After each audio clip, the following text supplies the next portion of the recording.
Hello student, welcome to accounting class with me, Miss Grace Angelina. Let's check it out. Pada pertemuan kali ini, kita akan membahas materi baru, yaitu mengenai apa sih itu perusahaan jasa. Kemudian kita juga akan membahas mengenai bukti-bukti transaksi yang digunakan sebagai bukti pencatatan atas transaksi keuangan yang terjadi di dalam dan di luar perusahaan. Selengkapnya, kalian boleh lihat di textbook akuntansi halaman 55 sampai dengan 61. Mohon perhatikan dengan seksama ya. Perlu kalian ketahui bahwa perusahaan jasa adalah perusahaan yang inti kegiatannya adalah memberikan jasa bagi konsumen atau pelanggan. Contoh perusahaan jasa adalah salon, jasa penjahit, rental mobil, konsultan, dan lain-lain. Perusahaan jasa memiliki karakteristik. Yang pertama, produknya tidak berwujud. Artinya, jasa yang diberikan oleh perusahaan jasa tidak memiliki wujud secara fisik. Contoh, jasa penerbangan bisa menerbangkan banyak penumpang dari suatu kota ke kota lain. Kedua, produknya tidak dapat disimpan. Artinya, jasa tidak dapat disimpan untuk dijual kembali. Kita menggunakan dan menghabiskan jasa yang diberikan langsung di saat kita membeli jasa seperti jasa angkutan. Kemudian yang ketiga yaitu produknya tidak dapat dipisahkan. Artinya, perusahaan jasa memproduksi jasa yang diminta pelanggan bersamaan dengan penjualannya. Jadi, saat orang menikmati suatu jasa, di saat itu juga produksi jasa tersebut berlangsung. Ketika pekerjaan jasa telah diselesaikan, maka si pemberi jasa tadi akan memperoleh pendapatan dari pelanggan. Terakhir, produknya berubah-ubah. Artinya, tidak ada standar yang pasti mengenai kualitas jasa, karena hal tersebut tergantung pada selera, tempat, waktu, dan karakteristik konsumen. Selanjutnya kita akan membahas mengenai siklus akuntansi perusahaan jasa. Dalam siklus tersebut, terdapat 3 tahap dalam kegiatan akuntansi. Pertama, tahap pencatatan yang terdiri dari jurnal umum dan buku besar. Kedua, tahap pengiktisaran yang terdiri dari neraca saldo dan kertas kerja. Dan tahap terakhir yaitu tahap pelaporan yang terdiri dari penyusunan laporan keuangan seperti laporan laba rugi, laporan perubahan modal, dan laporan neraca. Nah, tahapan-tahapan ini nih akan kita pelajari di pertemuan selanjutnya. Terakhir kita akan membahas mengenai bukti pencatatan.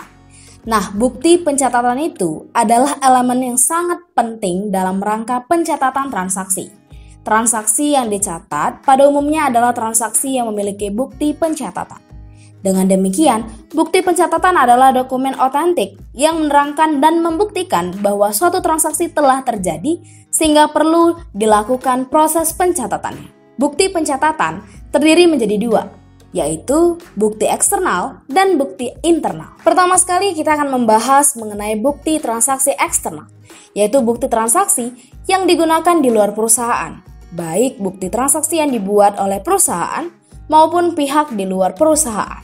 Contohnya faktur, kwitansi, cek, nota, dan lain-lain. Terlebih dahulu kita akan membahas mengenai faktur.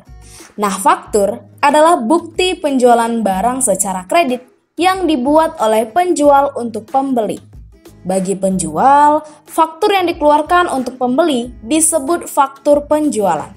Sedangkan bagi pembeli, faktur tersebut dinamakan faktur pembelian. Faktur dibuat beberapa rangkap sesuai kebutuhan perusahaan. Kemudian kita akan membahas mengenai kwitansi. Nah, kwitansi adalah surat tanda bukti pembayaran sejumlah uang yang dibuat oleh penerima uang. Kwitansi dibagi menjadi 2 bagian. Bagian di sebelah kiri disebut subkwitansi sebagai bukti bagi si penerima uang. Sementara bagian di sebelah kanan diberikan kepada pembayar uang. Dalam praktik, kwitansi dibuat rangkap. Bagian asli diberikan kepada pembayar uang dan salinan sebagai arsip bagi penerima uang. Selanjutnya cek. Cek adalah surat perintah tidak bersyarat kepada bank untuk membayar sejumlah uang tertentu saat surat tersebut diserahkan kepada bank. Ditandatangani oleh pihak yang menjadi nasabah suatu bank dan memiliki simpanan pada bank tersebut dalam bentuk giro. Kemudian kita akan membahas nota kontan. Nota kontan adalah bukti pembelian atau penjualan barang yang dilakukan secara tunai. Nota kontan ini merupakan bukti transaksi yang sering digunakan. Kemudian kita akan membahas nota debit.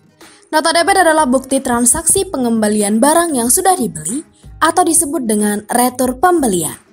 Nota debit dibuat oleh pihak pembeli.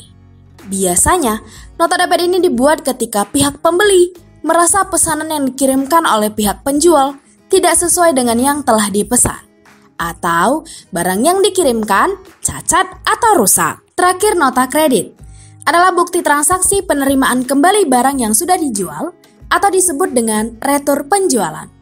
Nota kredit dibuat oleh penjual ketika barang yang dijual dikembalikan oleh pembeli.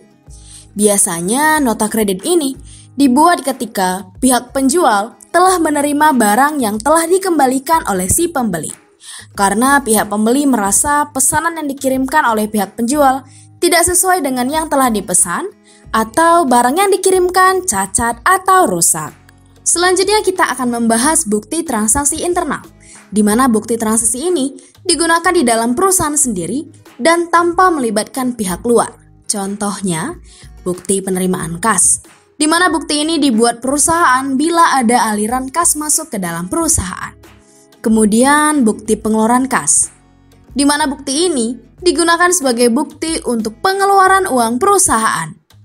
Terakhir, bukti memorial, di mana bukti ini dibuat untuk pencatatan transaksi perusahaan yang tidak berkaitan dengan arus kas.